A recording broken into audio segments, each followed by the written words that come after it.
5 variation पड़े हुए, तो सही पता चलता था कि हम कोई सीरियस वर्क कर रहे हैं।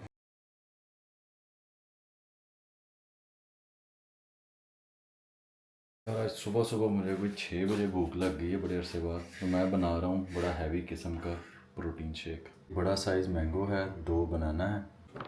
इसमें मैं डाल रहा हूँ 1 वनीला फ्लेवर्स वे स्कूप और पानी डाला मैंने, दूध नहीं, ठंडा पानी है। वे खुद ही दूध होता है, तो इसमें मैं क्या थोड़ा सा इसको वनीला फ्लेवर डाल लेता हूँ। 2 स्कूप इसमें मैं डाल रहा हूँ पी प्रोटीन, 1 2। अब पी प्रोटीन का शेक पता नहीं देखो कैसा बनता है, जग भर के बन गया, पता नहीं पिया जाएगा कि नहीं।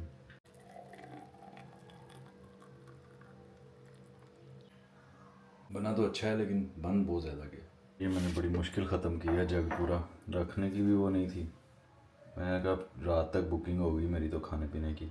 आज दिन में यहाँ पे काफ़ी काम हो रहा है, मैं सोया पड़ा था, ये फ्रिज भी इधर आ गया और भी मेरे ख्याल से पेटी भी ऊपर चली गई है। शेक के बाद सेकंड मील है 12 होल एग्स, उसके बाद चाय के साथ 1-2 स्लाइस ब्रेड के और फिर जिम। आज का चेस्ट वर्कआउट काफ़ी लंबा चौड़ा था। डेफिसिट पुशअप से स्टार्ट किया, 3 सेट पुशअप्स के मैक्सिमम रैप्स के साथ। उसके बाद बेंच प्रेस किया लाइट से हैवी 20 से, उसके बाद 30 35 40 मैक्स आज मैंने 45 तक किया, तो इस पे भी कुछ 2-3 रैप्स हो गए थे।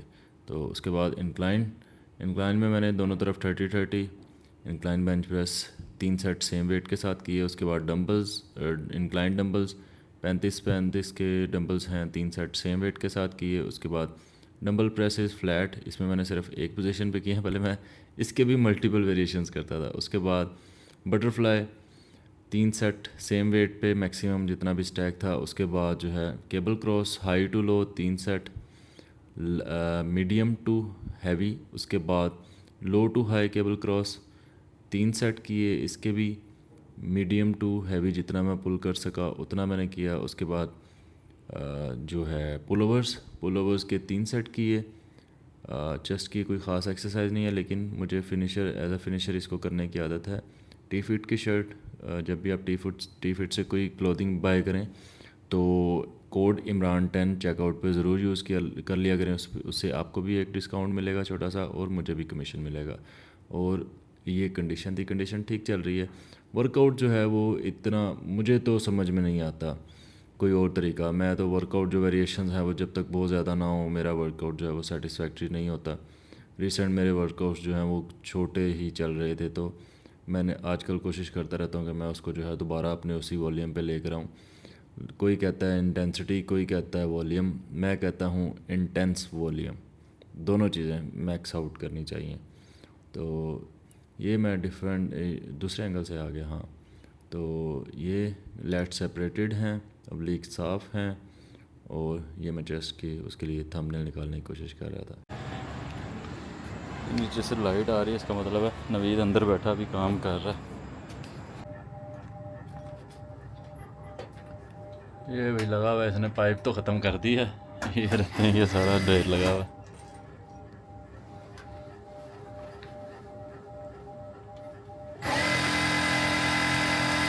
बाहर ना मैंने लाइट नज़र आ रही सी, मैं क्या लगता बैठा है ले आप ही पाएगी, मैं वो ले आई अपने नीयत वास्ते नाल, ये नवीद को पहनाने के लिए आई।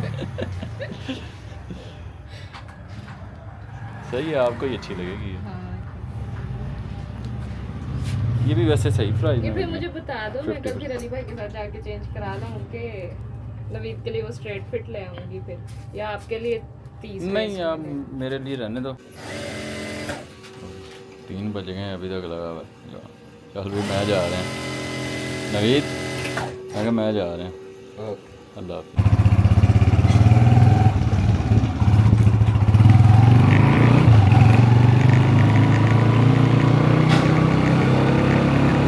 आज चेस्ट वर्कआउट काफ़ी अच्छा हुआ, तो 2 स्कूप प्रोटीन शेक के तो बनते हैं। 1 स्कूप पी प्रोटीन है और 1 स्कूप मैंगो फ्लेवर वे प्रोटीन है PHN वाले। तो आज मैं रिव्यू कर रहा था इस क्यूट सी डिवाइस का, ये Xiaomi की तरफ से है, smart temperature and humidity monitor 3। तो इसको मैंने रिव्यू किया परसों, इसकी वीडियो में डाल दूँगा। और चाय बना लेते हैं। अब तो चाय रख दी, अभी वो पाउडर्ड मिल्क डाला ना, तो अभी इस तरह से ऐसा कलर, अभी सही तरह से वो डिज़ोल्व नहीं हुआ इसमें। टैबलेट ले लेता हूँ D3, ये रहा वो टेम्परेचर और ह्यूमिडिटी मॉनिटर जिसको मैंने रिव्यू किया। क्यूट सा है, प्यारा, डेगी ना जाइए शाओमी का। अंदर ही रख लेता हूँ।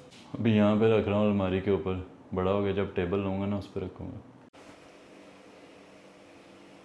हो गई रेडी चाय। और इसके साथ ये मैं बाइट से ले आया था वीटेबल, एक पैकेट ये खा लेते हैं इसमें से ना, 3 बिस्किट होते हैं शायद उसमें। आज वर्कआउट बहुत अच्छा हुआ, सही ओल्ड स्कूल जैसे हम पहले करते थे, मैं और दिनशेल, तो बहुत अच्छा वर्कआउट। ये तो शायद इससे भी 2-3 वेरिएशन ज़्यादा करते थे, आप लोग हैरान होंगे, लेकिन हम ऐसे ही करते थे वर्कआउट।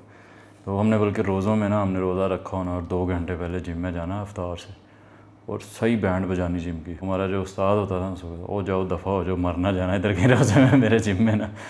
तो इतना हमें यही लगता है, मैंने कई दफ़ा आप लोगों को जिक्र किया कि जब काम नहीं हो रहा होता था या मैं सेटिस्फैक्ट्री रिज़ल्ट नहीं मिल रहे होते थे, तो हमारे पास दूसरा कोई वो लॉजिक हमें समझ में नहीं आता था। हमें यही लगता था कि हम एक्सरसाइज कम कर रहे हैं, तो हम 2 वेरिएशन और बढ़ा देते। जो पॉसिबल वेरिएशन होता था ना, हम उसके 3-3 सेट 4-4 सेट ज़रूर करते थे। अभी मैंने 1-2 जो है ना वो, जब जैसे वो chest press, dumbbell press chest पे जो फ्लैट मैंने लगाए, उसको ऐसे रख के भी लगाने हैं और फिर ऐसे रख के भी लगाने हैं। मतलब पता नहीं क्या हमारे वो दिमाग में होती है, लेकिन उस वक्त वर्कआउट सही होमवर्क की तरह फ़ील होता था कि यार बैठे हुए ना वहाँ पे, यार इतने वेरिएशन पड़े हुए हैं, अभी 6 वेरिएशन अभी पड़े हुए हैं, अभी 5 वेरिएशन पड़े हुए हैं, तो सही पता चलता था कि हम कोई सीरियस वर्क कर रहे हैं। अभी ये 2 वेरिएशन लगा के चले जाना मैक्सिमम पुश करके ये वो, तो मेरे ख्याल से किसी हद तक ये ह्यूमन कैपेबिलिटी या हमारी कैपेसिटी बहुत ज़्यादा होती है, वो इतनी जल्दी बॉडी का मसल लॉस नहीं हो जाता, या इतनी जल्दी जो है वो कुछ नहीं। मेरे ख्याल से एक एक्सक्यूज़ भी बन गया है कि जी हम साइंस बेस्ड ट्रेनिंग कर रहे हैं। तो बाकी ज़्यादा लेट इस वजह से भी मैं हो गया कि मैं वो बैठ के ना अपना जिम की क्लोजिंग कर रहा था, तो आज मुझे सही पता चला कि मेरा तो वाकई दिवालिया निकल गया। सही मैं बैंकरप्ट हो गया हूँ, आज मैं माइनस में चला गया हूँ। जिम भी इस दफ़ा जेब में से गया है, और बाकी जो मामला थे पूरे मंथ के वो भी मेरे जो है ना वो ज़ीरो चले गए हैं। मतलब बिल्कुल ही मुझे आगे फिगर आउट करना पड़ेगा कि मुझे अभी ये कैसे चलाना है निज़ाम अगले महीने का। तो उसको खैर कोई बात नहीं, आज 26 थी, आज आगे कोई वर्किंग ख़ास डेज़ नहीं है, तो इसलिए मैंने क्लोजिंग करके चेक किया कि क्या है मेरे पास। तो मेरे पास कोई -50,000 है, यानी कि मैं कोई 50,000 रुपये पकड़ूँगा तो फिर मेरा निज़ाम चलेगा।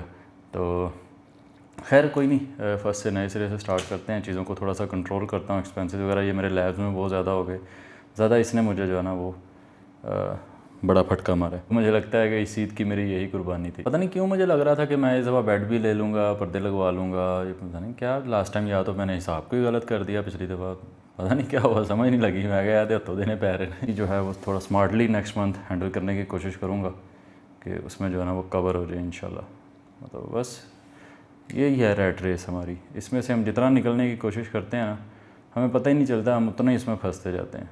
तो ये हर महीने आपने जो है वो आपका बजट आउट हो जाना, या उधार ले कर चलना, फिर अगले महीने और स्ट्रगल करना, फिर ये ऐसे ही आप ये ना बस हम इसमें फंसते जाते हैं, बस समझ नहीं आती। हर बंदा निकलने की कोशिश करता है लेकिन वो फंसता ही जाता है। खैर सिस्टम, मिलते हैं नेक्स्ट वीडियो में, तब तक के लिए अल्लाह हाफिज़। बस ये बिस्किट जो है बजट निकलता रहे, बाकी खैर